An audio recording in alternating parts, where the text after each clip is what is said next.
prescribed neocon. I'm Hmm. America First, and we are going to be talking about first the Iran war. So, what are we doing in Iran, Tech Boy? What is the end game, and why are we there in the first place? Right. So it's a complex issue in Iran. We have multiple reasons to be there. We don't want them to get a nuclear weapon. They were, hinting at wanting to get it. That's what they want to do. They want to destroy America. It's part of their radical Islamic theology. But also, there's other geopolitical reasons as well. We have China uses Iran's oil for because they need oil. And obviously, China is a much bigger, much more powerful geopolitical enemy of the United States of America, and we don't want them having a supply of oil. We don't want them having any allies. We want to be able to isolate China from the rest of the world and from the United States of America. Okay. First of all, by the way, I know you're worried about people not siding with you in this. My grandparents are on your side 100%. They told me before this. But to Great. get to the to get to the China thing, it's very interesting because Iran didn't have to be an ally of China and Russia if we didn't make it that way. We made Iran an enemy of ourselves in 1953 when we did the coup and installed the Shah, who the people absolutely hated. So it's if Iran is an enemy of the U.S., it's kind of the U.S.'s fault. And and we're just further pushing them into the arms of China and Russia by doing this. Great. You think that we're pushing them into the arms of China and Russia by? I guess my question would be: do you think it's possible to make, let's say, before the war happened, do you think it's be possible to make them an ally of the United States? No, but we don't need to be an enemy. We don't, and plus with the nuclear weapon, Hmm. uh, like that was the first thing you brought up. There's no direct threat to the United States if they have a nuclear weapon because they've never issued a direct threat to the United States. So What do you think death to America means? that's beer talk. China did the same thing, and so did the Soviet Union. So Well, when the Soviet Union in 1956 said we're going to wipe the United States off the face of the earth, did we go over there and try and prevent them from getting a nuke? Well, they already had one. We didn't well, prevent them from getting a nuke in the first place, and when they said that, we didn't go to war with them. well, we tried to prevent them from getting a nuke, but then they Yeah, but stole it. we didn't bomb them. We didn't start a Oh, war. well, yeah. I mean, once they have that, that's exactly my point. Once these countries have nukes, like Pakistan and China, North Korea, and all these other countries that have nukes, we can't really do much to them because they could nuke us if we push them back. Which is why the Cold War happened when we have the Soviets. But there's tons of conflicts amongst us and their proxies and our proxies and the other proxies throughout the entire Cold War. But it would have been much more preferable to the United States if the Soviets had never been able to get a nuke. But we had to defeat them, and of the means as well, not just militarily, but economic. I We were think the I think the question was if we didn't even start a war with them before they got a nuke in yeah. 1949, and neither did we with China in 1964, which was in the middle of the Cold War. Mhm. So, do you think that we should have started a war with Russia and China in 49 and 64? Because by your logic, we should have. For Russia, maybe not, only because we were just coming out of World War II. It had ended just 4 years ago. And we probably won't have to go and deploy and start maybe a new World War again. So maybe not for Russia, maybe with China. Uh, Maybe with China. Maybe with China in a vacuum. But of course, I because, mean, don't you think that would have started a well, I'm saying, awful. of course, because in a vacuum, yeah, but of course, because they were allied with the Soviets would have nuked us. So uh, that's just the problem with nuclear weapons. It makes it harder for the United States to be able to do things. Do you think Iran would use their nuclear weapon if they had it? Uh, yes. Why? There's absolutely zero interest for them to have a nuclear weapon, use a nuclear weapon. They would get decimated in a day. Well, exactly, but I mean that's the problem with the fundamentalist Islam theology, which is they don't care about stuff like that, right? They have suicide bombers, they fly planes through buildings, they commit terrorist attacks that affect them like personally, like Well, affect their quality of life. but if Iran if Iran didn't care, then they would send ground troops into Israel. If they didn't care about the stakes of their own country, they would Mhm. do that tomorrow. They obviously care about protecting their homeland. I I don't think they do. They do. Why haven't they sent ground troops into Israel I mean, if it's just a suicide mission? they don't really have that much of a military, but they do send. They did before we they don't have a big military, but they have if you're saying they don't care about their numbers, Mhm. then they would go in there immediately. I mean, I guess you'd have to ask them and their leaders who are all dead. But I mean, it's not like they haven't attacked Israel multiple times. They attacked them with missiles and drones and the like. Yeah, but your argument is that they would use it. Is it you think they use it on the U.S. and Israel, or just Do Israel? you think Or they? Do you think? Do I think that Iran would use a nuke on U.S. if they got one? yeah, that's what I'm asking. I do think they would. Or at least they try. And do you think they'd use it on Israel? I also think they would, and I also think that they try. I think that they make at least two, one for us and one for them. I'm asking you, why would they use it if it means the decimation of their country? They've never made a strike that would mean the decimation of their country. They're always careful enough to back down. We saw this in 2020 Well, after the killing of Soleimani. I wouldn't say that they're careful. I mean, I think that if they didn't want to get bombed by the United States of America, they'd disband their military and promise not to have a nuclear weapon and not have a crazy government in place. I don't think that they're being run by, sane people. Yeah, you're saying they're not a rational actor. Is that what you're Yeah, arguing? I don't think they're rational. Okay, but they haven't. What I'm saying is that they've protected themselves and that they haven't sent ground troops into Israel, Mhm. which would be a move if all they cared about was decimating Israel and they didn't care about their homeland. Why wouldn't they do that? I think they have a better chance of decimating Israel via the air than they do via sending in ground troops. Like they have, Okay, through ballistic missiles, assaults and whatnot. yeah, I think that it, they have just a much better chance of doing that because Israel would just cut down the military and then, I mean, Iran wants to win. They're just not rational. I just don't think that they. So, I so think you that think, yeah, this is crazy. You think that they would risk being finished off in one afternoon, no, I'm all saying their I people think that. dead, just to nuke the United States and Israel? Do I think that if they had a nuclear weapon and they had a hypersonic missile that could hit the United States, I do think that they would use that or try to use it as a leverage over the United States. At the threat of all their own people, that they would use it on the They United States. All well, their people would be gone. they murdered their own people, so it's not like they care. Well, they murder the people that break Islamic law. They love their country. They want a strongly majority Muslim religious fundamentalist country, and a lot of the people do as well. They kill their political opponents like a lot of countries do. Well, the protesters, I don't think they wanted a radical Muslim country. Thousands and thousands of people.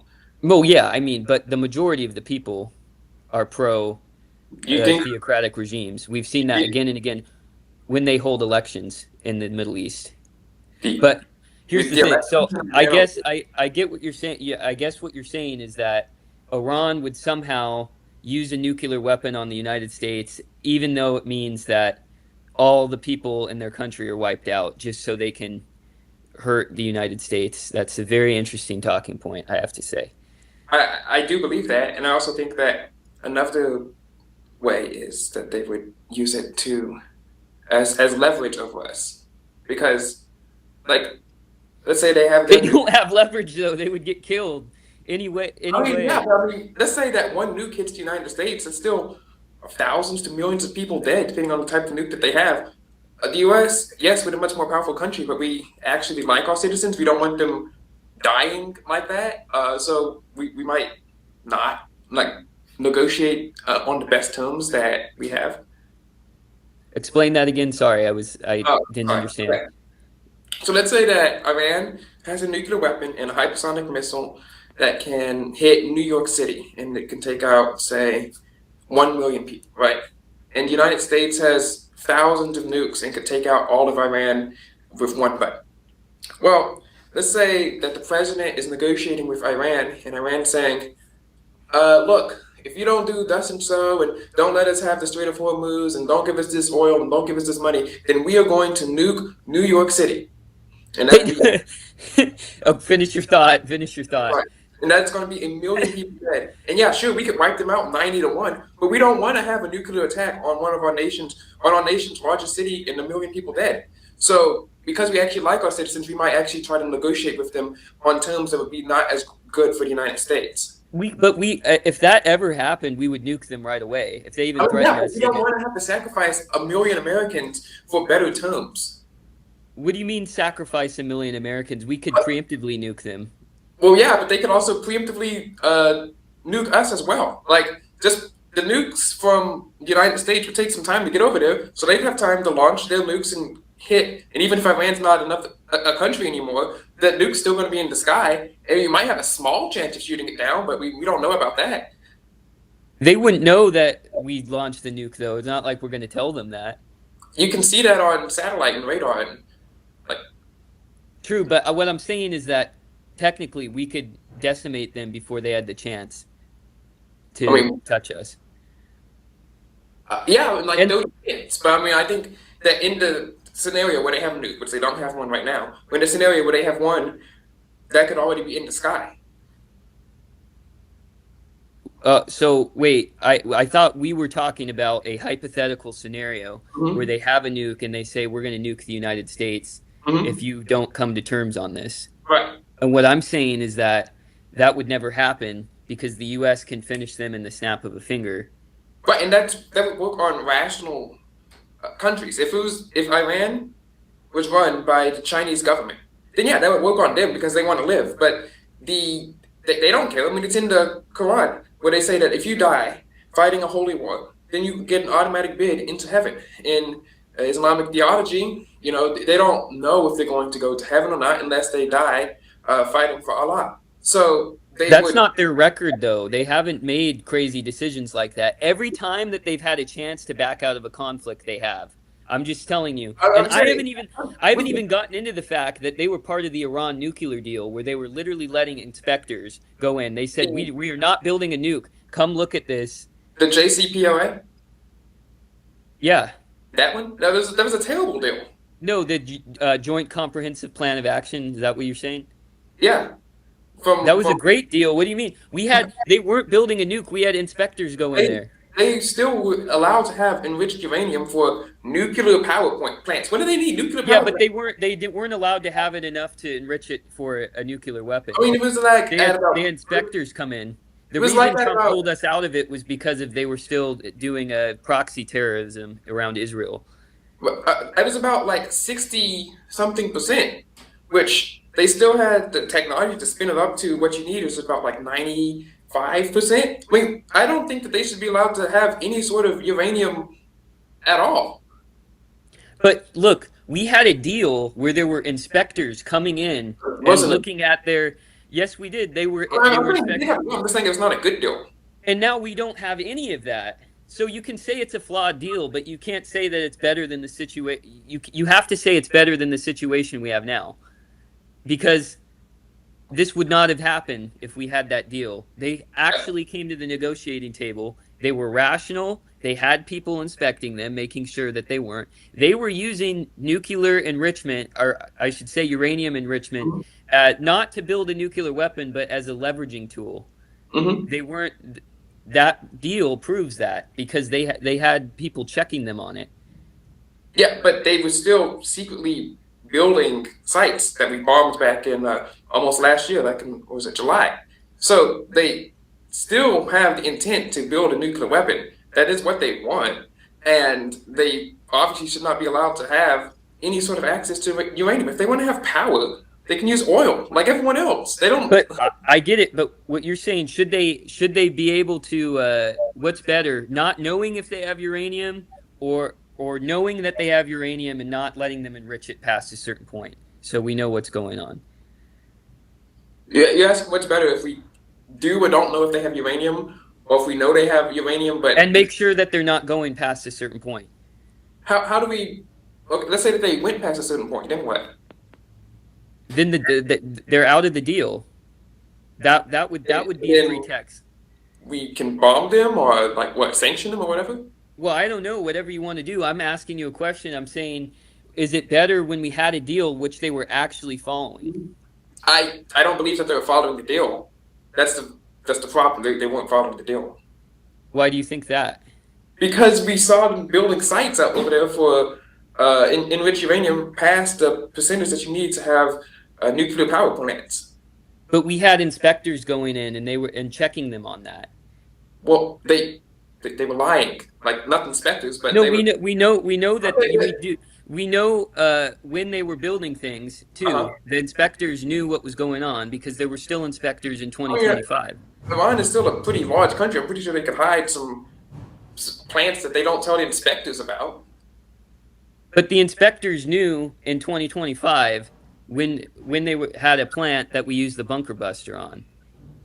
Right. Even outside of the nuclear deal, we had better inspectors during the nuclear deal. But well, I mean, obviously not going to let the inspectors go in now, but because we're in the middle of a war. But since we're in the Yeah, middle, isn't it better to have inspectors than not have inspectors? I don't think so. No? No, I don't think. No, I don't. I'm sorry. I just don't think that we're speaking the same language. I don't think that it's a good uh, idea for them to have either. But we had a deal with them. Uh-huh. They were starting to come to the table, more friendly relations. We were monitoring if they were actually going to build a nuclear weapon, and we went out of that deal and they said, "Fuck you. We're going to do our thing." And tension skyrocketed under the first Trump administration. They Uh-huh. backed down every single time before it went to actual war. And it's like, what situation is better when we actually had them coming to the table? Because We the problem. Go if ahead. then we put out that deal in like 2017. So the situation in 2020 and the like was post deal. Yeah, we left in 2018. I'm Right. saying I'm saying though that Iran backed out every time that tensions were going to ramp Well, yeah, up. anytime that They we don't want a war with the United States. There's been no evidence of that. every time that okay, Elijah, no. Every time that we flexed force on them, then they backed down. So yeah, Exactly. Do you think do you think they want a war with the United States? Is yes. Explain yourself, dude. I'm like, we are speaking different languages here. Do I think that? Um, Iran has beef with Israel. Uh-huh. Now the U.S. gets involved in the region. They have beef with the United States. Mm-hmm. There's been times that they've attacked U.S. forces in the region. Mm-hmm. They've never threatened an attack on the homeland, and they wouldn't I even don't know care. if you They wouldn't even care about the homeland if you if we weren't involved over there. if you So I'm asking, Israel is such a liability to the United States because it brings in all these enemies that we wouldn't have otherwise. if you attack forces that or in our region, I'm pretty sure, like if you attack any U.S. force, I think that you kind of want a war with us, um, no matter where they are. You're an ally of Israel. You've self-proclaimed ally of Israel. They've just brought us a bunch of enemies in the Middle East, and we had no problems with Iran. And you're complaining that you're afraid they're going to nuke us, even though they haven't ever said that. But they have attacked forces in the Middle East strictly because that we're allies of Israel. So what's the logical solution here? It's So to pull out of the region and pull out of our support for Israel. They wouldn't care. I mean, as That's much literally the entire as reason behind what they're doing. I mean, as everyone knows, as much as I'd love to do that, I mean, it's like, let's if we talk about the the Bible verse Genesis 12:3, where it says that well, I believe that God blesses those who bless Israel. I mean, I wouldn't say that by my support of Israel that I've been blessed. I just get like drug on the internet. So I don't really know if that verse is true. But I don't think that if the United States were to pull out of the region, that it would become more stable. And I also I don't. don't, but who cares if the region is stable? I think we're caring about United States, America first. Right, and I also care about America first. I like I was saying, I don't think it would make the region more stable, which would be bad for the United States of America because, like it or not, that's where our oil comes from. We could be energy independent. Hmm. We didn't rely on oil from those regions until way, way late in our history. I mean, I'm we're asking you, like what? newish country. We didn't even have like the cars didn't really start picking up until like the 1900s. So, No, I know, but we could be energy independent, and you're an ally of Israel, and I'm asking you, why would you be an ally of Israel? There's the costs are obviously way more than the benefits. We have a bunch of enemies in the region. mhm, We are literally enemies with militant Islam now, which is a giant force that's not going to die because, like you said, they're dogmatic. It's a mhm, very dogmatic, aggressive religion. But we didn't mhm. have a problem with them before because we didn't support Israel. We wouldn't even be having this conversation if we I didn't start supporting I Israel don't in think 1948. So I'm asking you, like, what you're complaining about them having a nuke, but you're also wanting to make them an enemy, and it's just really confusing. I don't think it's Israel's fault that we that Islamic countries hate us. It doesn't matter if it's Israel's fault, Well, but it is Israel's fault because those countries didn't hate us before we started supporting Israel. I, well, I mean, it's in their ideology to hate us. I mean, it would be a sin for them not to hate us. No matter we could support Israel, we could not support Israel. Uh, It still wouldn't matter. They would still be enemies of us. But that wasn't even in the talking back then before we started supporting Israel. We were allies with those people in those regions. That wasn't even a conversation. I No mean, one was talking about wars. the Middle East, Matthew, sorry, the Middle East has always been pawns of the powers, right? So we had you know them allying with some siding with the USSR, some of siding with the United States. And let's take Israel out of the equation right now. Let's say they don't exist, right? Sand, New Jersey is gone. No one supports them anymore. They don't exist. Uh, we'd still have a problem with them with Iran because China and other players are going to try to ally with them. And China is, would you say, an enemy of the United States? Yes, as of now, what I'm saying though is that Iran Well, wasn't. We didn't have to push them into China's hands. I'm saying that I, I'm saying my point that was is that us. Go ahead. what? That was us that made ourselves enemies with Iran in the Middle East. I'm saying we're inviting these problems. I don't think that we've invited the problem of people in the Middle East disliking us. Well, I'm asking you, why didn't they didn't care. There was no threats. They didn't love the United States, but there was no bad blood before I would, 1948. we would have moved towards being anti-US with or without Israel. They would have moved. So, what evidence are you basing that on? I get their religion thing, but their religion existed before 1948. Yeah, Yeah, they'd still be opposed towards us, especially as we became, the most powerful country in the world. That's just we were how. we were already the most powerful country in the world, and they were friends, I not mean, like buddy, but we were out. We were like cordial. cordial-ish, but we would have moved towards becoming anti. I mean, But it's kind there's of no like evidence that they would. If there was no Israel, there's no evidence that they would go against us. you Everything think. was chill. Everybody was chill. So let's. So okay, let's say that that's true. I don't believe that's true, but what would your solution be? Like you president of the United States now, what's your solution? My solution is the solution of the founding fathers. You say you care about the Constitution. The Hmm. founding fathers did not believe in foreign interference. They believed entangling alliances created needless problems, and getting involved in tribal conflicts was bad. They believed in America first, that we look after our interests only and we do not invite other problems. And if you're a self-described constitutionalist, Mhm. you need to tell me where the United States, where the president has the authority to get into a war like this as well. Well, I mean, our first president, George Washington's first foreign conflict was in the Middle East, in I think it was Algeria, I believe. That was Thomas Jefferson. Thomas Jefferson, Yeah. his secretary. No, this was the Barbary Wars, Yeah, right? Is that? probably. Yeah. Yeah, it was Thomas Jefferson, and Mhm. they had a declaration from Congress. Right. But my point So is that I'm wondering where the president has the authority to. That's what I'm asking.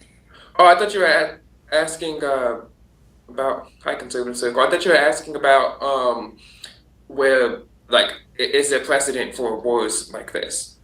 No, I'm asking where in the Constitution does the president have the authority to Hmm. get us into a war like this? Because the problem is when you have a president that is Hmm. in control of that, he can do things based on whim. Hmm. Well, so we have 60 days before declaration of war has to be signed off by Congress. I believe that's what the law is now. I But mean, that's an unconstitutional law, is what I'm saying. You have to I look mean, at me. you have to challenge that in Supreme Court. But I mean, Well, that's no, what. where does the that you believe in that is? Do you believe the Constitution is the supreme law of the land? Yes, I'm just saying that that is the law right now. If you wanted to challenge that in the Supreme Court, I'd like to see where it goes. I'm pretty sure that there's good arguments on both sides. What's your argument? Is what I'm asking. Uh, I'm not arguing if it's constitutional or not. I'm just saying that the law that's on the books right now, it is a law. I'm not a obviously not a constitutional lawyer, so I can't argue for or against Do you said law. believe every law that is now is applicable, or do you believe that some laws are wrong because they're unconstitutional? Well, I think there's some laws are wrong because they're unconstitutional. Like in some states where you have abortion, I think that should be illegal. Um, but I don't think personally that the law that is on the books right now is unconstitutional. But again, there's probably good. Okay, but the Constitution says Congress only can declare Mhm. war. So how is that up for negotiation? I mean, I think it either defines like how you define a war. It depends on how, and I am usually like the original text is what the original text says. But we do have people in Congress that openly hate the United States of America and would leak, secret plans to the press. So to me, to think about Ihan Omar, who hates this country. She loves Somalia. And you have other representatives in Congress that hate this country and love of the countries above it. So if you're going to go to war, do something secret like capturing Maduro and the like. I mean, you can't really inform some of those members of Congress because they'll go running to the cameras. So the Constitution should be suspended when you want it to.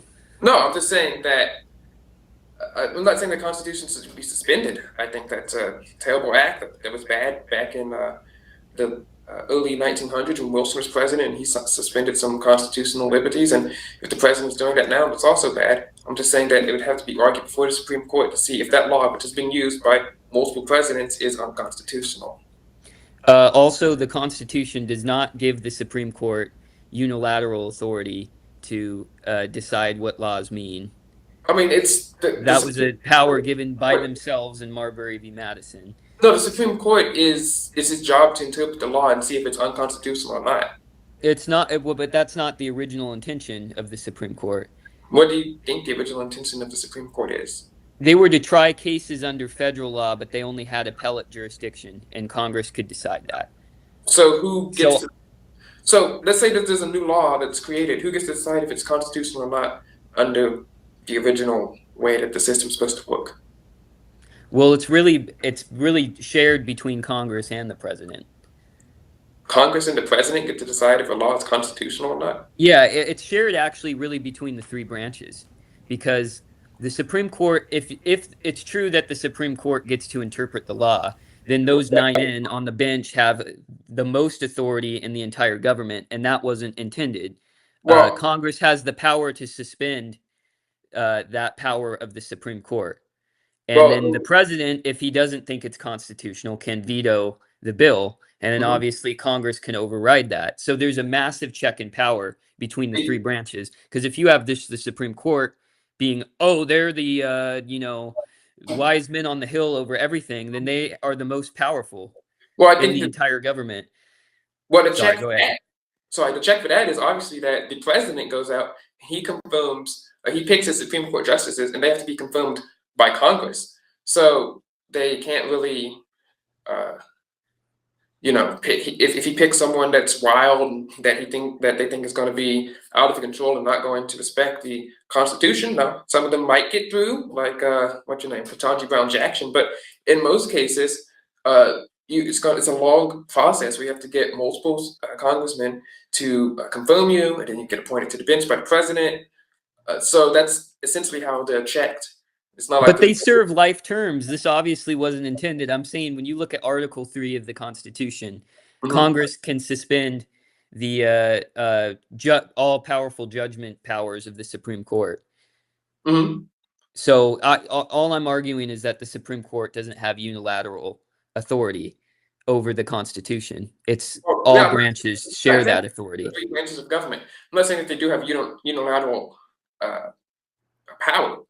But let's say that this law that's been in effect, I think it's been 20 years, was passed by Congress, signed by the president, and no one's challenged it yet. So do you think that Congress would, in this hypothetical situation, suspend the Supreme Court and revoke that law from existing? No, I'm arguing that they should. I mean, I I guess, but I'm saying it would be much more likely for this law that's on the books to be suspended by the Supreme Court, struck down by the Supreme Court, than by Congress, in my Okay, opinion. yeah, I think that I think that's something we can agree on. I was just grilling you over the powers of the Supreme Mhm. Court and where you think the constitutional justification goes. You don't have one, I can see. You just go back to laws that are written, but there are so many laws, as you said, that are unconstitutional. Um, Right. that really isn't an argument in itself. So But I think that there's this broad support to challenge the law of the Supreme Court. I'd like to see where it goes. okay, but yeah, but I yeah, I personally, know, I agree with you there. I was just asking you where you think where that power comes from, and well, then I you didn't have personally an think, answer. So that was we can move on from there. But unless you do have an answer, I was saying, I personally think that the law, should exist. but Um, why? Under what constitutional basis? right. So the Constitution, I think maybe we should give an amendment to allow the president to do, short actions, like short military actions, like the capture of Maduro. Um, I think that would be a good idea. Obviously, I'm not in Congress. I can't call together a convention of the states and put that in there. But I do think that there is a good argument for it to be made. However, from the original text, there probably isn't one that is being made right now, which, again, I'm not a lawyer, so if someone wants to go challenge that and see where it goes, I'd be all for it. Okay, so you support an unconstitutional war because you just kind of admitted that it's not in the text really, but you feel like it's necessary. I, again, I think that there's good arguments on both sides. I just don't have them because I'm not, a constitutional lawyer. Well, I mean, before you support a policy position, I think you should make Mhm. sure that it's constitutional first, because that is the only thing that's preventing this country from going to tyranny. But okay, we have that point out of the way. You support an unconstitutional war. Great, fine. We could go on to the next point is that the founding fathers didn't intend us to be involved and enroped in foreign entangling alliances. It's been proven that it's brought us more grievance than actual benefit. The US was happy as an isolationist nation, obviously responding to threats. But how come you want the United States involved? All of this over like abroad when it's hasn't really benefited us in any way. We've lost trillions of dollars and tons of lives. I'm just curious, like where this mindset comes from. I don't believe that it has been. disadvantage for the United States. Uh, Being an isolationist country, it didn't really go well for us, right? When we were isolationists in the 20s, we had a great economy, and then it seemed like everything was up for maybe like a decade, and we went into the Great Depression, and then we went into World War II. Because the United States was kind of like, hey, we're not really going to go over there. What happens in Europe stays over in Europe, and so what happens in Europe came over to the United States. If the United States had adopted this policy post World War II and said, "Hey, we're not going to do the Marshall Plan. We're just going to, keep our food for ourselves, and Europe can fend for itself," more and more countries would have fallen to the USSR, and the USSR might be the dominant power today, and communism might not have fallen. But just because of effective leadership during the Cold War, we were able to defeat the USSR and become the world's global superpower. I believe that if the United States were to retreat from the world and just take out all of its military bases, just say bye bye to Europe, bye bye to Japan, bye bye to some of our Asian bases as well, and just focus only on America, that really would not be America first, because it would lead a power vacuum for other countries to come in and become bigger and more powerful than us, and therefore be able to impose their will on us and our American citizens. In the United States, uh, I just don't want to see that happening, especially because we have this thing called freedom of navigation, which allows ships to go out and be protected by the United States Navy, which allows for global free trade and protects ships that are passenger ships of Americans on them and non-Americans on them as well. It just makes the world and America a much better place overall, that we are the global hegemon and not Russia, not China, not any other country that I haven't mentioned. Okay, so you said we were isolationists in the 20s, but we were isolationists from the beginning of the founding of this country. We Mhm. were had Well, peaceful relations with all, for the I mean, most part. Come on, let's be honest here. so what do you think about the Spanish American War and the Indian Wars and Yeah, there was the wars? okay, McKinley 1898, the Philippines 1900. I mean, There were little blips, but overall, come would on, you, be honest. I There mean, was a no, would you policy consider, of isolation. I would even consider, say that, the Monroe Doctrine, which got us the Louisiana Purchase, or got us the states inside the Louisiana Purchase, saying that Europe has to stay out of our hemisphere. And, they weren't countries, but fighting the Indian Wars for, people alongside the borders, and the Mexican-American Wars. I mean, we wouldn't call that isolationist because it wasn't our country yet. And I do think that those things were good. Was the United States interested before World War One, or as being a global actor and superpower with a bunch of alliances? No. No, but we, Okay, so yeah, what I'm saying is that we were better off that way, and then obviously everything changed after World War II, and then you're saying that we couldn't let the Soviet Union, take over and all these things, and there was going to be a power vacuum. Is that what you're saying? yes, but I don't think that we were better off being isolationist in the late 1800s and early 1900s than we are today. I mean, we So might we be, weren't better. We weren't better off then. are you asking if we're better off in 1880 than we were in, say, 2018? Are we better off? Yeah. Are we better off in 1880 than we are now? No, I think we're No. better off now. Okay, so we didn't have barely any debt. We weren't losing lives in pointless wars like we've been in this century, in the last century. We actually had a Christian country. People were unified. We had When, tariffs. We were going through the Industrial Revolution. Now we've lost everything to China. We're $39 trillion in debt. We've been infected with atheist moral degeneracy. So you're mhm. telling me we're better off now as a focus on a global empire as we've watched the I homeland think overall we're better deteriorate. off. I think overall we're better off now than we were in 1880. The problems in 1880, and there are also problems today. I would like to ask you, which wars do you think were necessary for the United States? That's a good question. Very few. I will say that Afghanistan was necessary, but only for the point of defeating the Taliban. We Okay. should have decimated them and got out of there. Mhm. Uh, World War II is an interesting one because I don't think that it was necessary originally, and we were funding the Allies, and we kind of roped ourselves into that one. But once we were attacked on December 7th, Hmm. I'd argue that since we were attacked, we should join. I would be totally America first, before that point. Um, I guess the Civil War, you could make an argument that it was necessary to keep the Union together. I think that was a good thing. Okay. And am I missing anything? I really Well, think that's about it. 1770, the War for Independence, I think that was, Well, that doesn't yeah. really count because we weren't a country yet. Oh, okay, yeah, sure, fair. Okay. So that war, so you said 1776, the Civil War, uh, World the War II. World War II and the Afghanistan War. Yeah. So not the Mexican American War. So like half the United States doesn't exist. Uh, if that I war does, wouldn't say I wouldn't really support it then because I think it's just a yeah, I do believe in war in certain cases, but I think that, you know, so war should be very, very limited and for I very, think very important means. And just grabbing territory is something that I'm not super into. That would be really. the equivalent of us grabbing Greenland.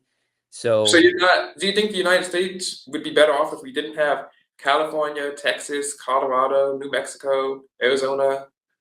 no, I don't think we'd be better off. I'm just saying the ends don't justify I think the means. I If think I that was back then, I'd say, I don't really want to risk a bunch of lives just to get some new territory. But that's just me. You might be different, I but think I don't know. I'm from Texas. I like the state. I think that that territory was pretty important. I think like that's half the United States. The West, California. You may not like the liberal policies, but it's one of our most important states. so you would send your kids to go die on behalf of Greenland I mean, in a Greenland. war. Greenland. I think that California and Texas are more important than Greenland. Okay, but what's another territory you think is important that we should have right now? I mean, there's. I mean, can we make Israel a state? So you want Israel to Well, be part of I the don't know what territory we would want. That's like would be on the level of Texas and California. Okay, well, let's go back then. You'd let your kids go die to I mean, fight. I'd You'd go be out like, there. "Oh yeah, yeah, I'm totally supportive of that." I mean, I would go out there and fight if I were able.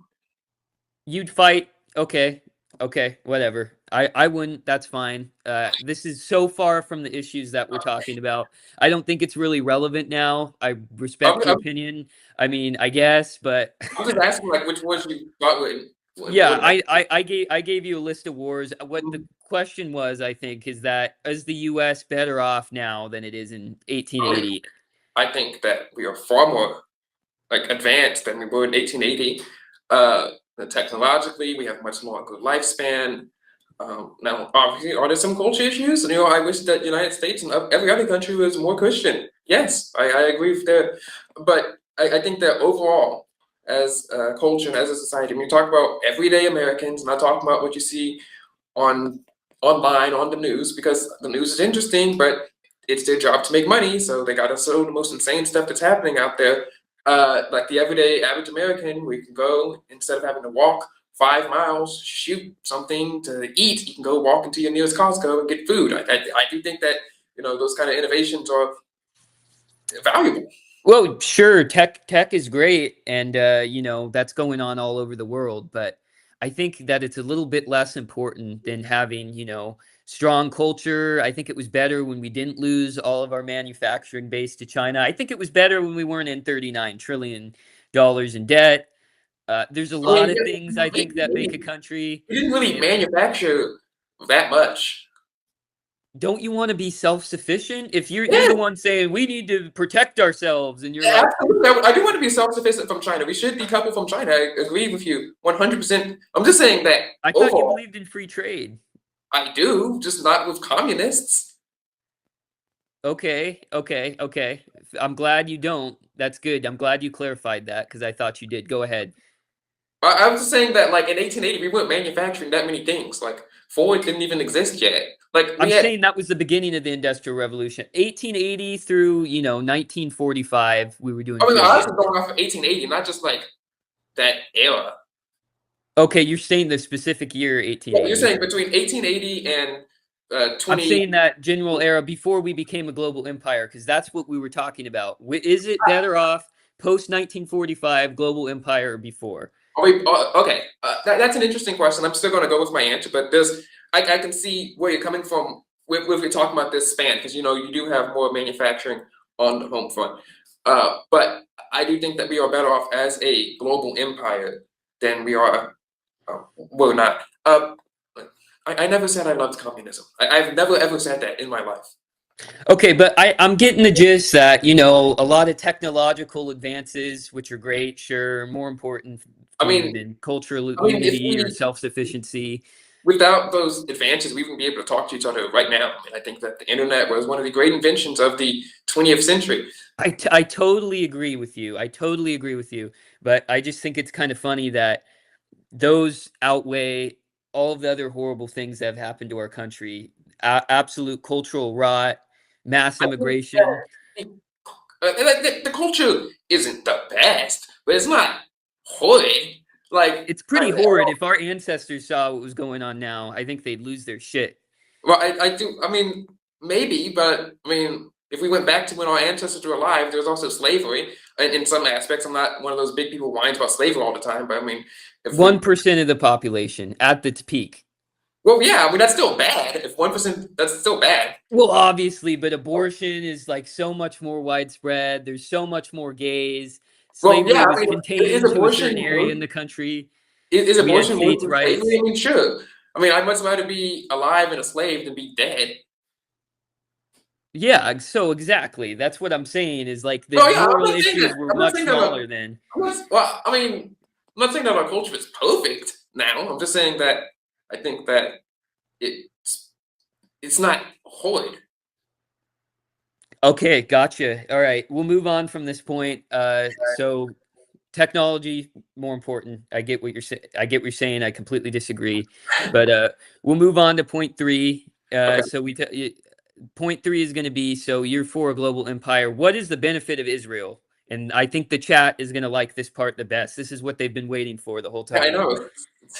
I mean, the benefit. What are you asking? How does a global empire benefit Israel? I'm saying, what is the benefit of our alliance Oh, with what is the Israel? benefit of Israel existing? So let's assume that you know, Not existing alliance with uh, Israel. as opposed to us not having an alliance or like being Yes. enemies. Okay, let's assume, for sake of argument, that Genesis 12:3 is talking about the Israel of today, which I mean I believed until like I don't know, like I don't think that it's been a blessing on this channel for me to support Israel. I mean, like I go into like fits of depression because it's all sorts of strategy. In any case, let's believe that verse exists and it's true, and let's say that restoration theology is not true. Then obviously we want to have the blessings poured onto us and not have curses poured onto us by God. Yeah, But because that's definitely what they're talking about. But but finish your. let's take that verse out of let's say that verse doesn't exist, or let's say that your belief on that verse is correct. I believe that they are an important and we aren't going to understand with each other, but I think they're an important ally to us. We when we trade stuff like military technology, they can test it out for us. They can improve it for us. Things like they have, like the Iron Dome, we're bringing over here the Golden Dome to prevent from missile attacks from other countries. Uh, we have important technology sharing deals that we have with them, military sharing deals that we have with them as well, and it's a good base for us as a global empire, which I believe is better for us to be a global empire than not, which we just talked about in point two. So even if the biblical reasons for standing with Israel, even if I disagree with those, maybe I do, maybe I don't know anymore. I still think that they're an important ally. However, I don't care about them that much that you know I'm going to yap about them 24/7 because like no one likes that. Okay, so what I'm getting is that there's a Bible verse that you weakly believe in, kind of don't anymore, and we have technology Well, I sharing. mean, And that's more important military. than all the wars that we've gotten into because of Israel and all the enemies Well, that we've made. I said like military sharing, and it's not just like, oh, well, guys, you got a nice chip. It's not that I'm, saying that we should send them money because we get chips or whatever. I'm saying that the our military sharing is important, in my opinion. But is it more important than going to war with militant Islam and constantly having to worry I about mean, terrorists and if you want, I think that we should go to war with militant Islam. I think that if I think that we should wipe militant Islam off the face of the earth. but why would we do that if it's not in I the mean, interest of the US? Because before 1948 there was militant Islam, fine, have it over there. I don't give a fuck honestly. I don't think that it should be allowed to exist. So the US needs to be control what happens in all parts of the world if you don't like it. I, I mean, do you think militant Islam should exist? I don't think it should, but is it our job to go over to where they're doing? I believe I America mean, is responsible for the do, interests of the homeland and their people. and I do. Period. I think it's in our interest to not have militant Islam exist. Do you think that you say that you want to have like a Christian nation? Do you think that the Crusades were good or bad? I mean, I think it was a, noble thing. Do I think the U.S. should emulate that? No, I not mean, why really. not? I mean, I don't think that everything that happened in the Crusades was good, but I do think that if we have a core goal of wiping out Islam, I think that would be a good. That wasn't a country though. That was Christendom united to do that. I'm So talking about a country's government is only responsible for the interests of their people. And while we've been focused on fighting Israel's enemies, we've lost so many things that are important about keeping us one nation. We're a divided nation, uh, infested, as I said, with cultural problems. There's drugs pouring across the border every day, which I don't hear the neocons or neolibs ever talking about. you've never heard Um, anyone talk about. I mean, they talk about it all the time. no, I mean, like, we The could be, opioid. if we want to use the military, let's fight someone that's actually killing Americans right now, which is the Again, cartels. I Yet we're agree. not doing that for some reason. I And agree. We we're should. fighting Israel's enemy that I has never threatened us. I mean, well, we can do two things at once. I do think that we should drone strike the cartels. Matt Moss said we should drone strike the call centers. Fine, do that too. I mean, I'm in favor of drone striking the cartels and the scam call centers and the opioid manufacturers and the fentanyl people. I never said I was against that. I was totally in favor of that. I know, but like we're not doing that, and I haven't Well, heard a okay, we neocon should. talk Like, about doing. if We're I over had in Iran right now, if I and had it's. President Trump's phone number, I'd call him and tell him to do it. Like, But I'm saying that you're really, really into this Iran thing. well, I mean, I well, I'm not that into it. I mean, I only made like one video about it. I know, but you're always in the chat, talking about Iran and Well, I mean, Israel. I, what? Not for like the past months have I talked about Israel. What are you talking about? Yeah, this is the point of the debate. I've never, ever, ever heard you say that we should go and fight the cartels. But I guess you are saying that you want us to do Yeah, no both. one brought it up. I mean, we're talking Which about should have nonsense. priority? Which We're should talking have about priority? nonsense in that chat half the time. Which should have priority? Yeah, Cartels or Iran? I think that whatever is harming Americans the most at that time should have priority. So cartels. I mean, if like in this time in history, like right now, are the cartels harming Americans more than Iran? Probably. So Yeah, that's obvious. what? How many people do you know that have died from Iran? No, none. But I Yeah, don't know anyone who's died from a cartel either. well, I certainly do. I live What? in Yakima, Washington. Look it up. There's a lot Yeah. of fentanyl deaths from people coming across the border. I'm sorry, I'm talking too much. Go ahead. Which border, Canada or Mexico? Mexico. Oh well, that's tragic, and I do think that we should drone strike the cartels. I also think that we have a pretty large military. We can do both at once. So, okay, so what you're saying is we should be striking the cartels and Iran at the same time. I mean, I think that our military could handle that. I mean, we don't even have to send people to strike the cartels. We can fly a drone over there. That's true, but there's a lot of cartels. You need to gather intelligence from different Mhm. countries. They're not Mhm. obviously just in Mexico. They're Yeah. all over Central and South America. You have to Uh, find out where they are. That takes a lot of energy.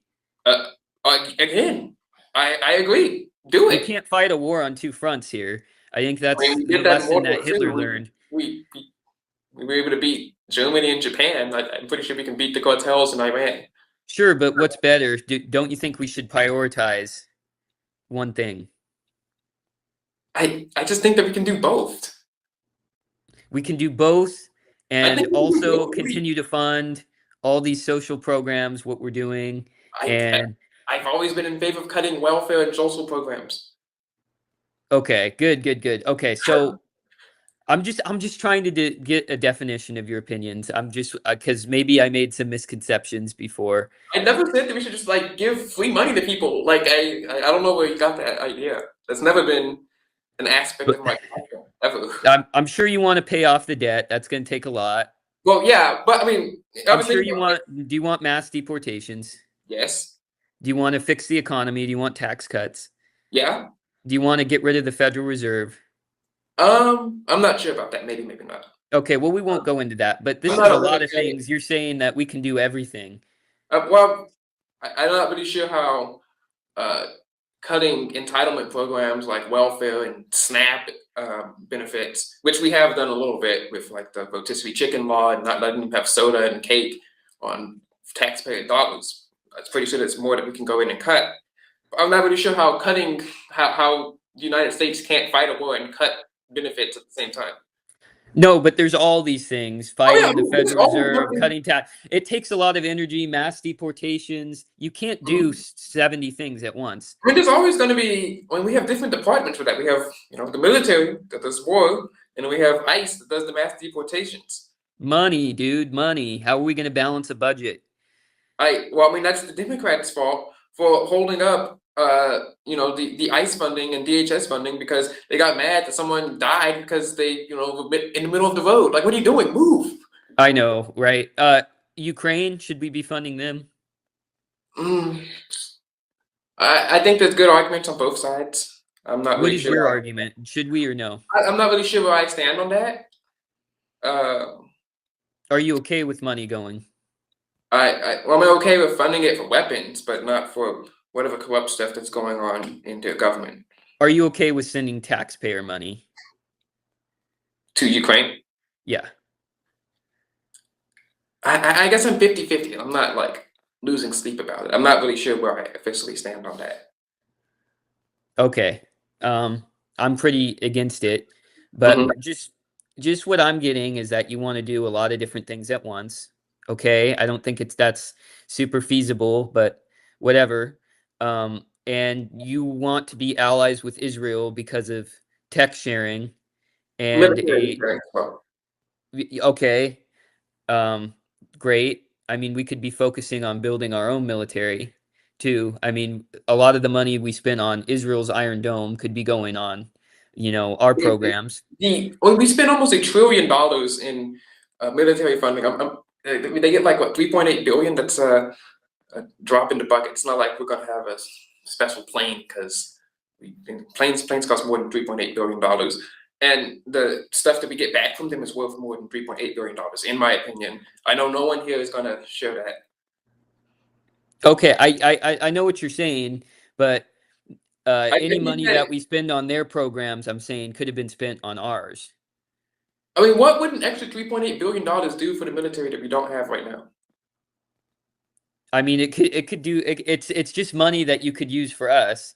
It's like if I was giving you Tech Boy $50 out of my pocket, I'd Mhm. definitely be thinking, "Oh, these are all of the things I could spend on it for my interests." I mean, that's It's because just throwing money away.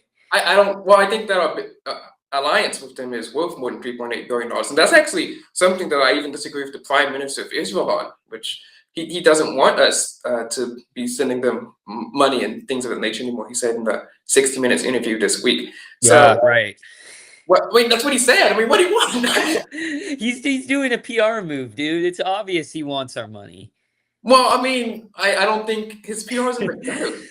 I, They literally rely on the U.S. to keep them propped up, and then he's I mean, like, he's "Yeah, saying that he doesn't want I to, didn't right? want any I'm money." not saying he's telling the truth or anything. I'm saying he doesn't want to rely on the U.S. anymore. Okay, I think that's just a. I can't believe you even brought that up, but I mean, what do you expect me? You expect me not to bring that up? I mean, his it's PR is just in the so gutter. crazy. It's so I mean, crazy. his PR is obviously in the gutter. You go check any Instagram comment section, you stub your toe, they're all blaming him. Yeah, I'm just saying that you were arguing military tech sharing is more important than all the endless foreign wars that we've gotten dragged into, militant Islam hating us, They, and trillions of dollars down the drain. But hey, the our sharing of tech and I military is think really important. I do think it's really important. I think it's important on the global scale. It's just geopolitics is really complicated to explain because it's just the way that things have been. So you can't really say, well, let's look back because yeah, it was different back in 1945, but the world was a different place in 1945. When the countries that didn't even exist in 1945, like India and Israel, and countries that existed then that don't exist now. Yeah, yes, foreign policy is complicated, but I just think that your benefits that you listed, I don't think they outweigh the costs, and I don't I think guess it's up to most. the Sorry, go ahead. I guess it's up to the American people and Congress to decide. It's not like they're paying. It's not like Israel is paying me to go out and do PR for them. I don't know about that. No, I'm just I kidding. don't pay money. If Uh, Israel paid me money, I mean, you'd obviously see a lot more videos. I mean, but they don't pay me money, which is why I shut up about them unless people ask me like directly. yeah, I just wanted your opinion, and so we've established a couple things. We can wrap up in a little bit. I have a couple other questions. I'm having a Uh, great time. I don't know. Um, we've established that it's okay to fight an unconstitutional war if you like it. The U.S. is better off now than it was before 1945, when we had self-sufficiency and a good culture because of the technology. we And we've established that, tech and military sharing is a benefit that outweighs the cost of, you know, all the trillions of dollars that we've poured down the drain and getting us involved in a bunch of conflicts. well, I mean, I We never. spent like $9 trillion in the war on terror. Well, I think the war on terror is a good thing. I never said I oppose those wars. No, I know that, but I Well, oppose those wars. oh You're yeah, saying that they were beneficial, but I'm I mean, I saying think that it's that. because if we didn't I mean, have an I'm not saying alliance that with we did Israel, we wouldn't perfect be in them. there. Obviously, I'm not saying we did perfect in them. Obviously, we're not a perfect country. I'm just saying broadly, and that's even unpopular in the Republican Party today. That I do support them. Yeah, no, I know you support them. I'm saying that we wouldn't be involved in those wars if it wasn't for Israel. Because you could say, oh, they attacked. They were Well, making weapons of mass destruction. They weren't. You could I mean, say chemical weapons, what? chemical weapons. They didn't have weapons of mass They had destruction some as the chemical people thought. weapons. I mean, from the first war back in the 90s. Iraq. Yeah, Yeah, okay. So you're saying that that was justification of our invasion. I think that it was a good idea. We wanted to, of course, dismantle a terrorist government. Obviously, that's going to be not popular here. I'm just saying that uh, it's my justification based on my reading of history. But yeah, what I'm saying is that we wouldn't even need to worry about So you're Islamic saying that terrorists if, if there was no association with you're Israel. saying that if like Sand, New Jersey didn't exist, the world would be a much better, much more peaceful place, and we'd all be in harmony. The U.S. I'm not saying if Israel didn't exist. I'm saying if the U.S. wasn't allied with Israel, So, we wouldn't be inviting these problems. Tech yes, boy, you have to understand. I don't really care what happens over there. I I, care about I my mean, I don't people care what in the United happens. States. I don't care what happens over there. I don't care what happens in Montana. I only care what happens if I believe it's going to affect the United States of America. I am America first. I just think that what happens over there affects us. Supporting Israel, in my opinion, is not America first because it invites way more cost than it does I benefits. I And think you've that made a very weak argument on the other I think side. that if we didn't support Israel, let's say that we even oppose them, I still think that we still have the same amount or even more of attacks on U.S. soil. I still think that 9/11 would have happened whether or not Israel exists or we're allied with them or we're enemies with them. I still think that it unfolds. You think 9/11 would have happened if we weren't allies with Israel and didn't wasn't involved in the region? They just decided, let's fly a plane into the World Trade Center just because. Yes. What? Where? Like, how are you coming up with that? I mean, That's like they what they they didn't do. They had they. There's no evidence they had any problem with us before then. what kind of? I mean, it's so illogical to fly a plane that you are in through a building. I do think that the people who did that, the people who are insane enough to do that, would do that, whether or not we have an allyship with Israel. They care about their religion very much. We agree about that point. Yeah. And they do not. They did the justification for the attack, which obviously I'm not justifying it. I think there was Mhm. horrible, evil people. We should kick the shit out of Al Qaeda. Mhm. I'm saying that their justification was our presence in the region. There I, was no there were no terrorist attacks in the United States before 1948. There was mhm. no writings from any militant Muslims that suggested that we were going to hurt the United States somehow. That that's just didn't exist. it's in their holy book that they want to kill infidels. We would still be infidels to them whether or not Israel existed or not, or if we were allies with them or not. I do think that that would have happened. Now, I don't have a time machine. We can't find out, but I do think that would have happened. Maybe Okay, not. so Maybe not. Muslims and Christians existed peacefully on different sides of the world for most of history, and then you're saying that that would have changed Yes, I mean the one planes. It's bad. So once the planes became more, once planes became a thing. well, like once there's more connection between the two. I mean, you can make the same claim that the Indians and the Europeans existed peacefully before the ship was invented. Well, yeah, they were over there and we were over here. Okay, thank you for brainstorming a hypothetical. I don't think that that's. Yeah, I think that I take the words that they say, "Death to America, kill the infidels," very seriously. Yeah, they weren't saying that before 1948. Yes, they Well, were. it's in the There. not F to America like in their book, but it's in their book where they say kill the infidels. We would be infidels to them. Christians are infidels to Islam. Yeah, but we could cross that. Even if that did happen, it was unlikely. They're usually they weren't going to get any further than pushing around the outskirts of Europe. That's how history had played out. They were in Europe for a while. They were pushed back very far.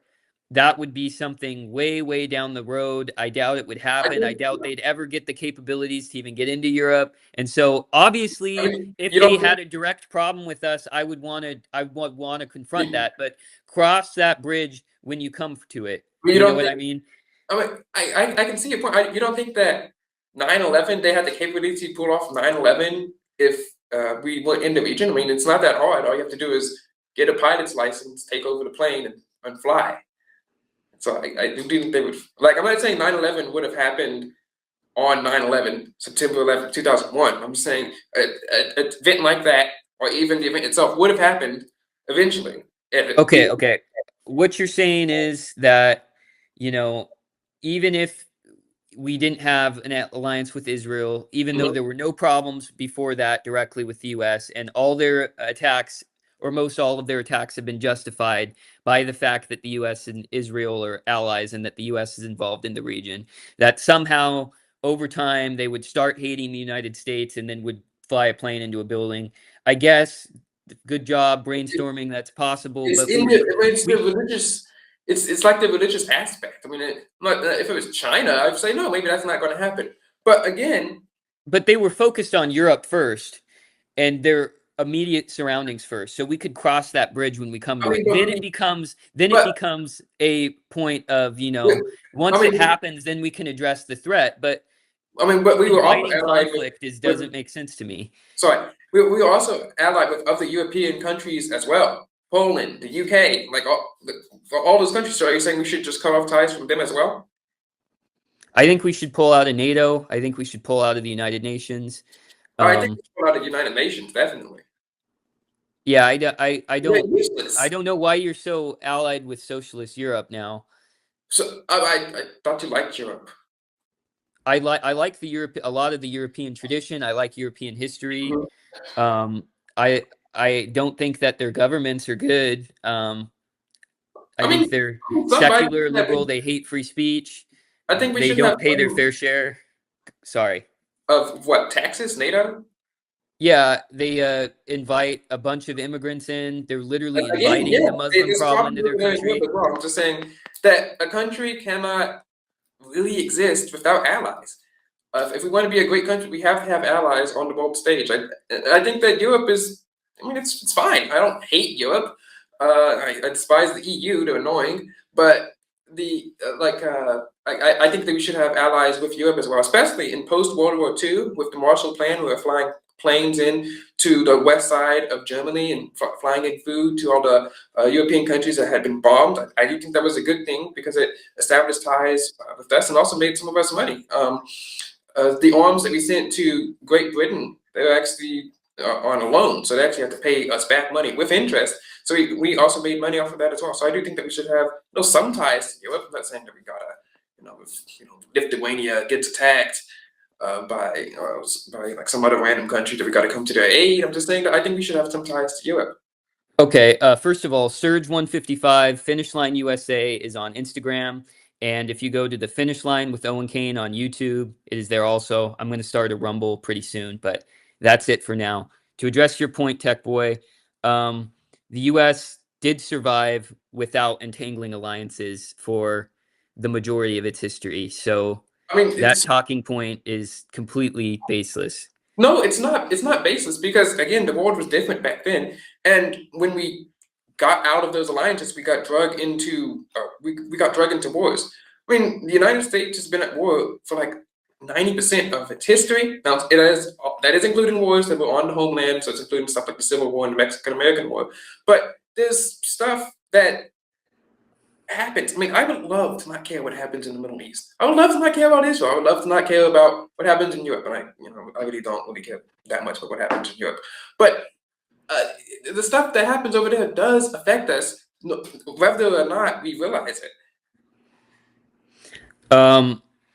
Also, I'll address that point. I'm going to ask you to clarify a little bit, but number two, military experts agree this is a widely known fact that the U.S. could protect itself even if every single country went against us offensively. If we were on defense, we could protect ourselves.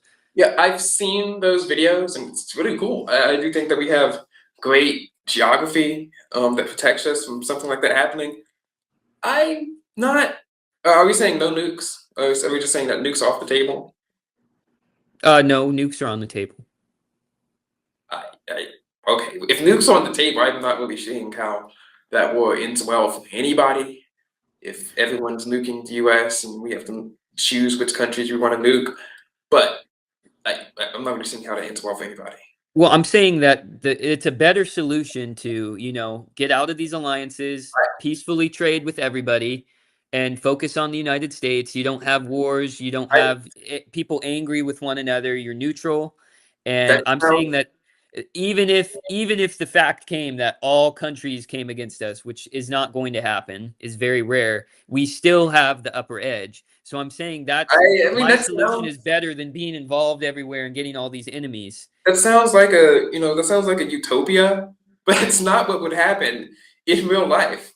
Like that sounds like a video game mechanics or like that would even fly in high school. Like when you have the different cliques with each other, that would not work in high school. That wouldn't work uh on the global stage. Like What wouldn't work? isolating to the extent that we have no presence anywhere and Well, that I all think keep our bases, whatever. I'm just saying we don't need to have alliances with these countries. I mean, we can have embassies, wait, you said like military bases or embassies? we can figure out, we can do intelligence, I, that kind of thing. It I'm just seems not, weird to me that you're inviting all these conflicts when that's just brought us problems. We have I a think model that of if the how the United US States was. withdrew from the world, took out all the bases, we'd have more problems than we have now. Because we'd fill in a power vacuum, and the countries that ally with us now, like the European countries, would then go vote to be allied with China, who would then become obviously the sole dominant power in on the globe and start imposing their will. And I do not want that to happen. That would be worse for America, and Americans would actually feel it, like they'd actually feel what's happening to them. Yeah, obviously, I wouldn't want that to happen. What I'm saying is we have a model of how the U.S. was before 1945. Really, was mostly not involved in these entangling alliances, Right. uh, and we were better off that way. And I also, yeah, mean, I don't want China before and Russia to be. 1945, we had two world wars. After 1945, we had no world wars. So I think that having no world wars and just like smaller conflicts is better than having major world wars with maybe like a 20-year period of peace. I'm talking about America, dude. We lost We were people in in the world war. Korea. We lost people in Vietnam. We I'm lost saying people. we were in those world wars. When America withdrew from the world started, messing stuff up over there, and they got drug over into the United States. And we had to go solve those problems not once but twice. We didn't need to solve those problems, though. I mean, you don't think that we should have declared war on Germany after they sank our ship in 1917 or after the Zimmerman telegram? The Zimmerman telegram was to Mexico. Do you think Mexico would have listened to that? I mean, they might have. It was right. It was. I mean, Mexico had just lost maybe like what 70 years ago the land, and they're saying that if they joined our side, that Germany and Mexico would have gone up against the United States in like 1916. I mean, Germany versus and Mexico on the United States homeland by itself, no allies. That might have been a tough battle. We would have lost American citizens who actually lived in those homes. And they Well, also I mean, if we were attacked, I'd be completely for it. Sorry, I keep cutting you off. Go ahead. it's okay, but they also sank one of our ships, so it's not like this is a baseless threat. It was a civilian ship. It wasn't even a warship. Yeah, no, I'm obviously not pro that. I'm just saying that there wasn't an attack on the U.S. homeland, and There wasn't because I mean there wasn't because Germany sent a telegram, we intercepted it, then they sank our ships, so we declared war on them. yeah, I think it was a little bit. I think we rushed into it a little bit, but both of us agree. This is a point we can agree on. If we're attacked, directly attacked, I agree with you that we should go into war. So I'm not 100%, against all foreign conflicts. I'm just saying that as a model of a nation, we did better when we weren't involved in a global empire And than we. I think I disagree with that as well. I mean, I would I don't want to see direct attacks on U.S. soil. I don't want to see that. Of course And not.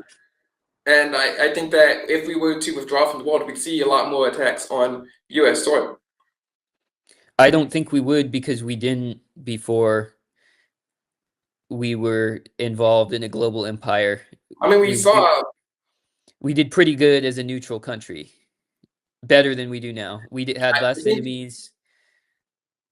well, no, like I said, the Zimmerman telegram, the ship getting sunk, the Pearl Harbor, those all happened while we were officially neutral in those conflicts. Yeah, we really World War II is a completely different story. We were funding the Allies. It was pretty obvious that we were getting involved in the war. Um, So, I mean, I don't justify Japan attacking us. That's not what I I'm mean, we just saying at sent all. But them. it's just kind of if we had stayed out of that, they wouldn't have attacked us. I think they would have. Like, if even if we didn't send them stuff, which I think is totally fine to send people stuff, that doesn't mean like we're just trading with them, and we decide not to trade with the other side. That doesn't mean we have to. Like, that doesn't mean that we're like officially on their team. It just means that we sell them stuff. Like we have the right to decide who we want to sell stuff to. Well, you keep saying this stuff like I think they would anyway, but there's not evidence of that when the attacks are directly related to the action that we did. So So let's say that uh, the World War II happens without the United States of America. How do you think that plays out? World War II without the United States of America, I think Germany takes over a bunch of Europe, Hmm. And and what yeah, about Japan? I think Japan probably takes a lot of stuff that it wants. I So don't like think it. I don't think it comes over to America. so you think that the world would be a better place I if don't care about the world. I care about the United States. That's why I'm I mean the America world next to the only. United States? Yeah, but I'm saying that they wouldn't. I'm Do saying that the so United States could face all threats. post World War II, Japan has, I guess, its islands. Maybe it has like Korea or whatever. Germany has control of all of Europe, including the Soviet Union. So I guess instead of communism, we have Nazism. Do you think that America would be a better place if we had the Japanese Empire and the German Empire and like just America by itself up until in 1950? I mean, that's something you kind of have to weigh the costs and benefits again. I mean, World War II is an absolute train wreck, and I mean, Mhm. Winston Churchill is kind of at fault for that. I mean, It's his fault for World War II. it's his fault that they got pulled into the war and then the United States did. Uh, Well, maybe Germany should have. if you read Hitler's writings, he wanted. I'm not pro Hitler. I don't like Hitler, by the way. So don't act like that. He I wanted never said living that. space. He wanted living space in Eastern Europe, and because the British were so committed to these Eastern European countries having their independence, they completely screwed their country, got involved in a war, and they really have never come back from it since. Um, so what I'm saying is that the war would have been much better off if if Germany, just took those countries in the Eastern Europe. I don't think it was a good thing. I'm not pro Hitler. I'm not pro German expansion. I think it was aggressive and wrong and evil. I'm just saying that it wasn't in direct interest to the U.S. in any way, and I, I think the United States would be a better place I think if we stayed out of the war and not lost, thousands of lives. I think a Cold War with Nazi Germany, because that's what would have happened, and we have historical precedent for that, because we had a Cold War with the Soviets, would have been worse than a Cold War with the Soviets. I'm just think that World War II, getting involved in it, was beneficial for the United States, and that the United States would be in a better place in what happened in 1950. 1950's United States was in a better place than what would have happened if we had this hypothetical Japanese empire, hypothetical Nazi empire for the United States of America. Uh, Keep going. Explain why. I I mean, first of all, you're going to have by 1950, Alaska and Hawaii were states. So that means you have the Nazi Empire like 2 miles away in the winter because it freezes over from Alaska, which is a United States state by that time. You also have the Japanese Empire, uh, like again, a few miles away with all the islands that they have control over. The Korea, the Philippines, close to Hawaii, which also became a United State, and they were expanding. We have evidence from that from the war. So I mean, Sure, sure. My argument though is that if the US was ever directly threatened, we would be able to defend ourselves. The mhm. experts agree on that. Almost all of them do. And secondly, World War II was absolutely disastrous for the United States, I mean, debt-wise, life-wise. Uh, I mean, it kind of changed our outlook on things. It created the post-war order that's given us free trade and given us mass immigration and given us entangling alliances. And, I think the disconnect here is that you really care about what's going on in the world and you care no, about I really peacekeeping. don't. Well, I'm saying that the United States is better as a fortress because we can defend ourselves from attacks from even all nations at once. And you're saying that no, it's better that we lose a ton of thousands of lives to go get involved overseas to prevent things from happening that could possibly hurt us in the future. I mean, let's say in 1950, the United States doesn't get involved in World War II. Some of the advancements in military technology that we have that make us the most powerful nation on planet Earth, they may not exist. The atomic bomb probably does not exist. So when we have Japan and Germany, which are expansionist empires coming and knocking on the door of the United States of America and invading us and doing a direct attack, I think we'd be in a worse off place in 1950 trying to fend off from a Japanese attack and a German attack without the advanced military technology that we had, like the supersonic planes that were being developed and the atomic bomb that had been developed at that time. Then we would have been then entering the war in 1941 when everyone was out on the same footing, and obviously Germany and Japan weren't as large as they would have been in this space. So you're saying that they would have gotten an atomic bomb and we wouldn't have if we didn't go into World War II. I Uh, might have misunderstood you. I'm saying that maybe the atomic bomb doesn't exist, but they are much larger empires in 1950 attacking the United States than they would have been attacking the United States in 1941. And the military technology that we would have had would have been stuck basically in the 30s, and maybe even the 20s and It 30s. wouldn't. It wouldn't have to be though. I mean, it wouldn't have advanced as quickly because we needed that tech as soon as possible. We would actually have more time to spend money on our military instead of funding our military abroad in a bunch of conflicts. We'd have more time to focus on I think that technology. We'd have more time to focus on science. I think We'd that we, America, I think that we'd be in America a we'd be in a bubble, and we'd be able to develop things quickly that and without worrying about. that's not how the world works. I think that America's military technology in this hypothetical would be worse off than it was in 1950. Uh, like real 1950, the military tech that we had would have been worse. Sorry, that in hypothetical 1950, the military tech would have been worse because we just didn't have the need to do so.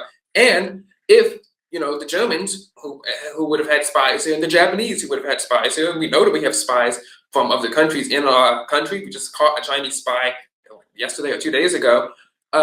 They would have found out that if we were trying to develop technology such as a nuclear weapon, then they would have actually invaded us or tried to bomb us, kind of like what we do to Iran. So I don't think that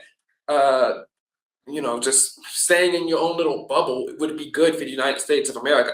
I am America first. I care what happens to America and America only. It's No, just that I go ahead. it's just that what happens in the world does affect the United States of America, which is why I care. I hear a lot of hypotheticals. I'm starting to understand your argument. I just think it's a little preposterous that you would suggest that being involved in like a bunch of different theaters in World War II while at the same time developing technology would be more successful than actually having all your time to spend money on technology. And I just think it's interesting that you think it's better to be involved globally in the world at the same time as trying to address our own problems, even when it's proven that when we focus a bunch of time overseas, that everything degrades here, which it has.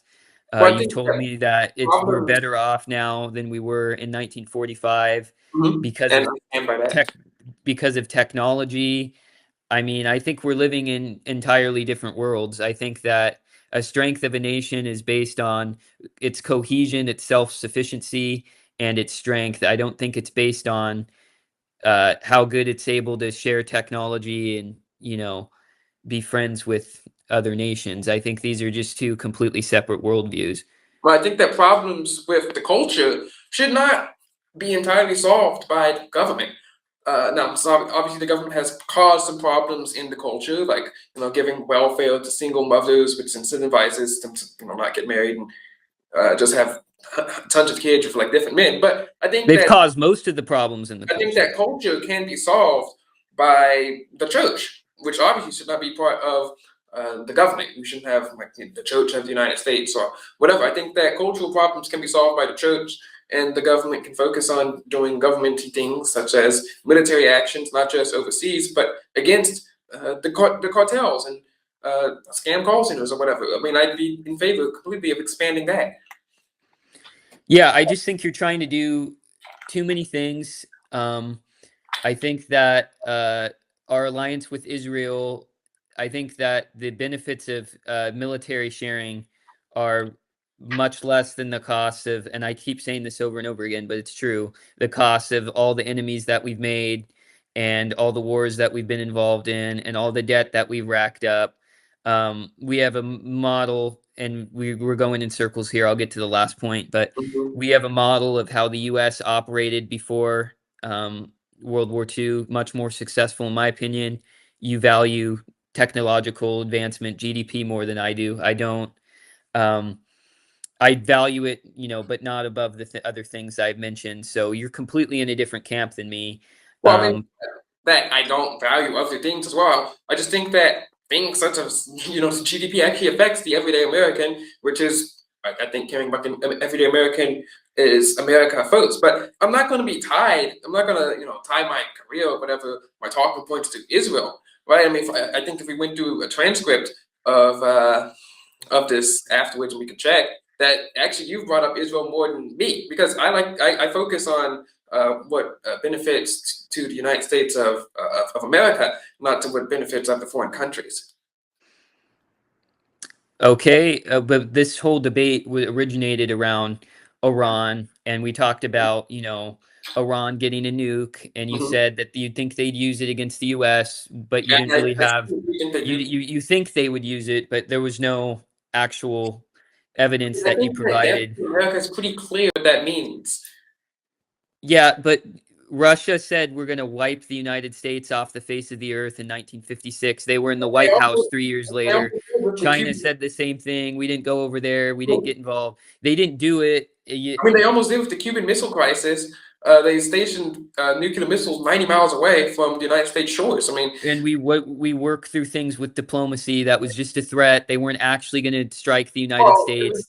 it It's was beer diplomacy. talk, dude. It was diplomacy and also a threat as well. We moved our missiles over into Turkey, so it was And that. I completely agree with that. I completely, if you attack the homeland, I think we should threaten Iran and say, if you I attack the United States, you're fucking decimated in a day. And absolutely. that would happen. And Iran knows that. That's why we had the Iran nuclear deal. I But mean, you don't think having inspectors there is that important? We should pull out of it and just, not really know what's going on there. And then well, I think that just we don't want to play with nuclear weapons. Like that's not a thing that I'm in favor of. I think that less countries should have nuclear weapons, and not more. We already have enough countries that have nuclear weapons. They should all give them up, in my opinion, except for the United States. Obviously, that's not going to happen. But the we just don't want to play with that, and we don't want to play with those kind of threats, especially with a radical Islam dictatorship who would gladly sacrifice their own people if it meant that they could kill 1 million Americans with a nuclear weapon. how does this war end also? I don't. What's the objective here? How is this going to end? Are we going to win? In your I hope opinion? I mean, I always hope that we win every conflict that we go into. I think that we're going to win. Uh, I think that it ends with hopefully United States control of the Strait of Hormuz. We've already taken out major people in their government multiple times. So hopefully we can have a more pro-U.S. Backed government. I'm not saying that we need to go into boots on the ground and have some sort of democracy styled after the United States of America. I'm just saying that we're going to do what they say. They're not going to have any nuclear weapons or any nuclear material at all. Use oil if you want power, and that we have control over the Strait of Hormuz. Which we had before I mean, the war they began. still had control over it. They could mine it. Yeah, but we were going through. I mean, yeah, but they could use it as a negotiating point tactic. Okay. I'm just in favor of getting rid of problems before they arise.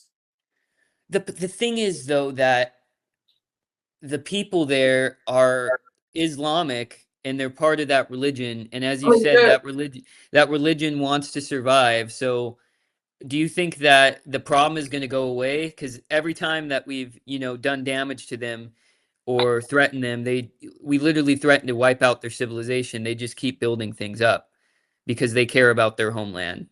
So, I think that the government of Iran cares about Iran and themselves living, but I don't think that they care about the citizens and the people of Iran.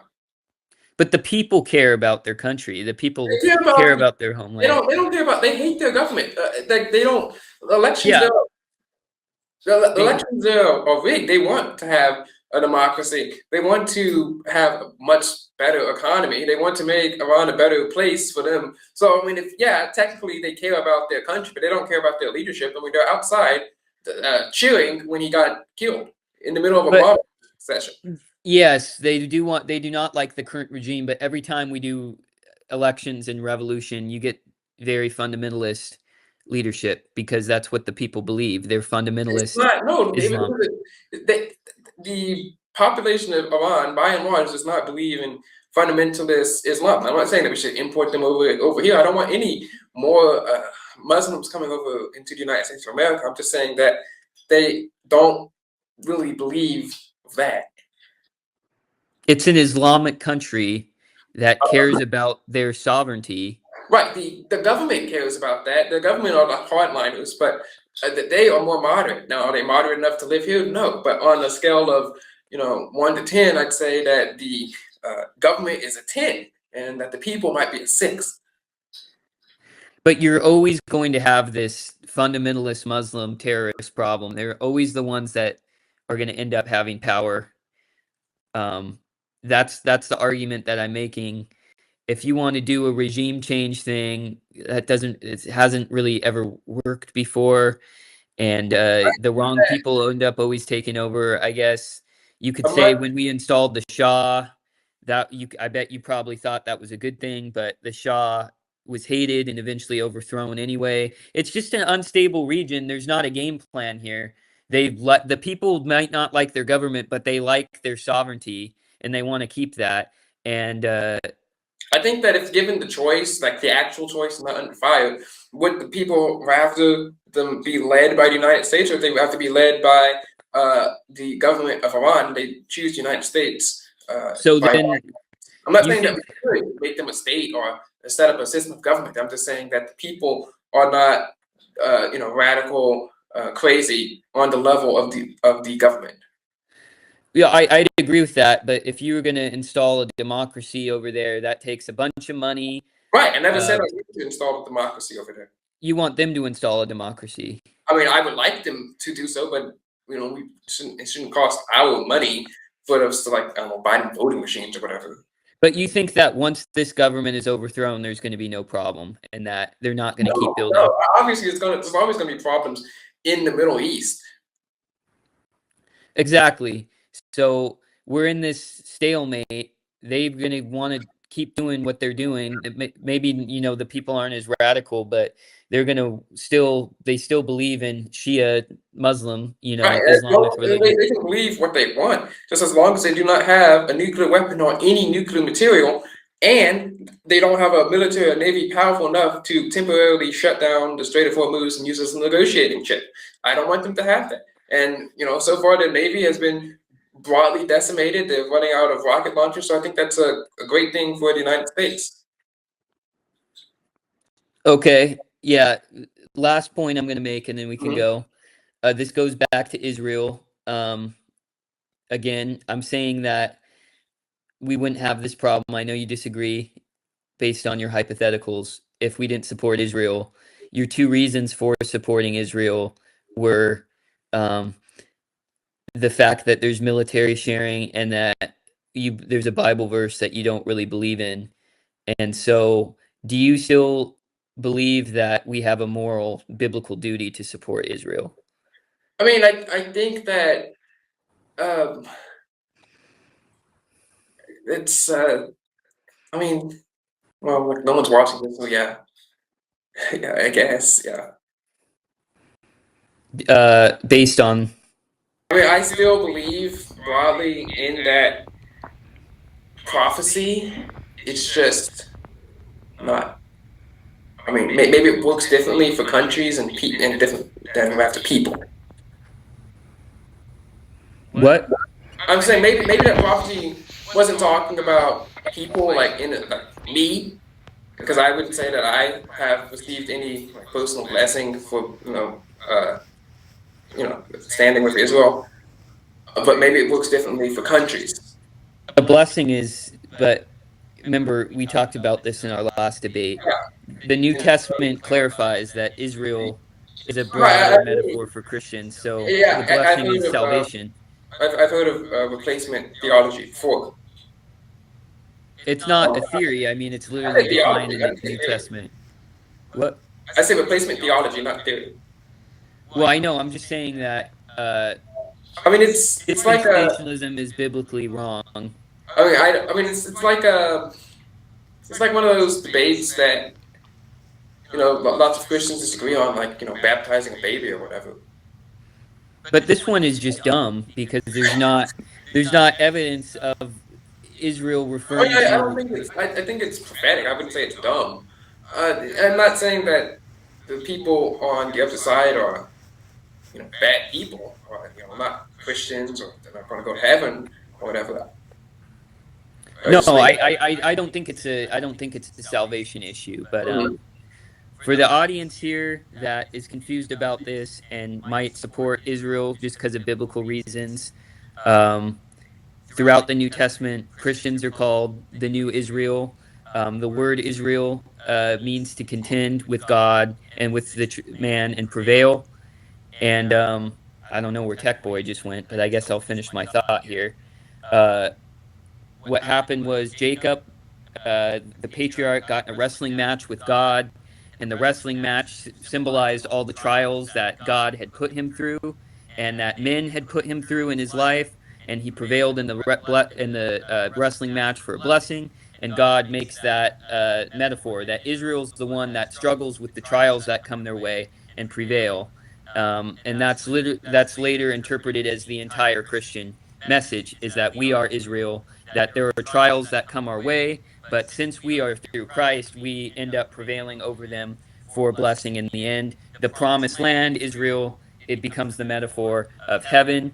The wandering in the desert refers to our spiritual struggles and our trials before we achieve the promised land. This is clear that not, it says numerous times in the New Testament, not the physical seed of Abraham or Jacob is Israel, but Christians. So I did want to make that clear. And yeah, what do you think about that, Tech Boy? Right, so that is what we call replacement theology. I just put you on the big screen so you could, talk without being interrupted. To our, I guess, our fans who are going to watch this in the replay. So that is what replacement theology is. I think that's a pretty good description of it. Okay, and yeah, I'll let you have the last word. I like to do that, but I'm going to lay down first the second to last word. What I got from this debate, I'm going to be, a little sarcastic and, I'm going to, but so I get that you support Israel due to this verse, kind of, but more due to technology and military sharing. You think that outweighs the costs of all the wars that we've been in and all the debt. You think that we are better off than we were before 1945 when we had self sufficiency, when we weren't involved in foreign conflicts, when we had a strong culture, because we have better technology and higher GDP.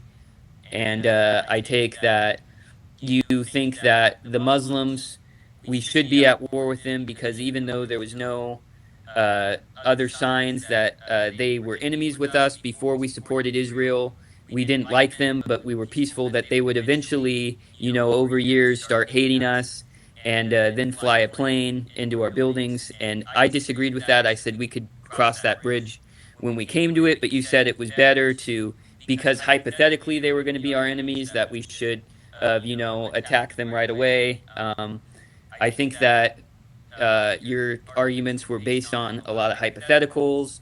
I think it was like we need to do this in case of this, and I believe that the United States should only look out for the core interests of its own citizens. And I defended the point that even in the hypothetical that all the nations of the world come against us, which I doubt would happen, that we could defend ourselves. But um, that's all I'll say. I think I made a pretty solid point. I think you brought up some good points too. We'll let the we'll do a poll. Let the audience decide. But I'll let you have the last word. Go ahead. I mean, these polls, I could talk for an hour long on foreign policy, and I would lose that poll. It's I did a poll online once, and 50% of people think I'm going to hell, and they're my own fans. So I'm not really sure that these polls work in my favor anytime I run a poll. In any case, I do think that your belief makes sense because of the way that the world works, because we've been running the world of America as being the global superpower, and we're relatively safe on the homeland right now. You think that, oh well, if we were to retreat from the homeland, sorry, not retreat from the homeland, retreat from the world, everything would go well as well. And because I have to work in these hypotheticals because, well, we don't really have any historical precedent for retreating from the world unless we go all the way back until like 1900s, where the world is obviously a different place from back then. And I think that that's just what the core disagreement is, where you're debating on, well, if we did this, this might happen, and I'm debating on hypotheticals where things might happen as well. So it's basically a battle between the hypotheticals, and I think that we would just have to have a very careful study of history and geopolitics, which is just it's very complicated. So that's why good arguments can be made on both sides, and I think that hopefully that truth will prevail and that we can come together and have some sort of agreement someday. It's not just, I don't want people to get the impression that I, love all these other random countries. And I stopped talking about Israel like months ago because like no one cares about it, and it's not good. Okay, if I bring it up, then I get dragged in the comment section. So I only care about what happens to the United States of America. It's just that I believe that what happens in the world affects the United States of America. If there was a world that I truly believe that we could stop focusing on what happens in the other countries in desert New Jersey, then absolutely, absolutely, I would stop caring one iota about them. But I don't believe that world exists, so I have to be, honest with my quote unquote fans and tell them what I believe. All right, thank you. I had a great time, great discussion. I think you brought up good points, and I won't argue anything of that because that was your closing statement. And yeah, thank you so much, Tech Boy. Thanks for coming on.